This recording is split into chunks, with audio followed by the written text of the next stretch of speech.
Hello and welcome to the Winter Project.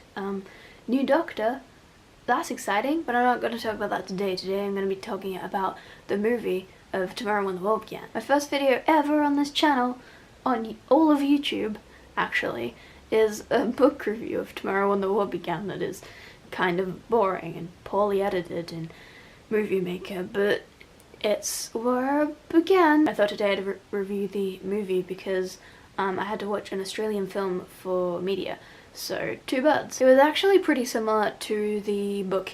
They obviously had to cut some detail and stuff, but I went through the comments of the trailer on YouTube, and some people thought that it like benefited from having some detail cut because the book dragged on a bit. I don't know what I think about that. It's been a while since I've read the book, so maybe I need to reread it to have an opinion. But I think it was pretty true to the book, definitely better than some other movies. Percy Jackson and the Lightning Thief. If you don't know what it's about, the basic premise is it's this random town in Australia that's kind of in the middle of nowhere, and these kids are like, let's go camping conveniently on this one weekend wherein the country suddenly gets invaded, and then they come back and they're like,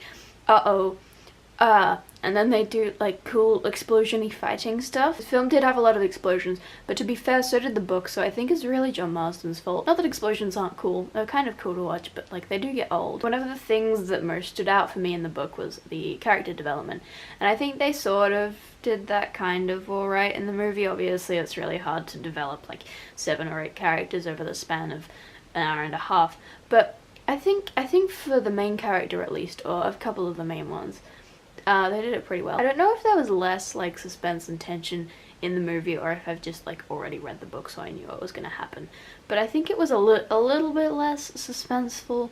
Again, the different mediums, so it's kind of hard to judge like which one did it better, because obviously there are restrictions to one where there aren't to another and vice versa, but it was still sort of on the edge of your seat. Oh my god, which can happen? And yeah, I liked it. I think it could have been better. It could have been worse. Oh, it's like actually here on my shelf. I didn't think I had a copy, but apparently I do. Yeah, if you haven't read the book, read the book.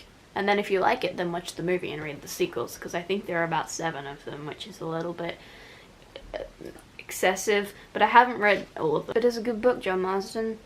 This is not a book review, but it is a good book. It's also a good film.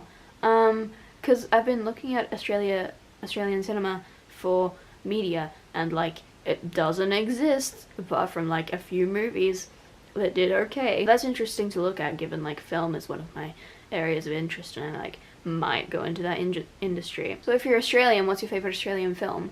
If you're not Australian, do you know any Australian films? I assume you would, because there are some that are sort of like obscurely Australian, that were like produced here, but all the actors have American accents or whatever. That's just been something I've been doing at school that I found kind of interesting, that like not many super big Australian films have been made. And also, when a director does really well in Australia, they immediately move to Los Angeles, because that's where film is. I guess that's the case with most countries. Also, let me know what you think of the choice for the new Doctor. I don't know anything about Jodie Whittaker, not even how to pronounce her last name apparently, but I'm excited. She seems cool from the 1-minute teaser trailer I've seen. Thank you for watching, and I'll see you tomorrow. So, this Hellborn.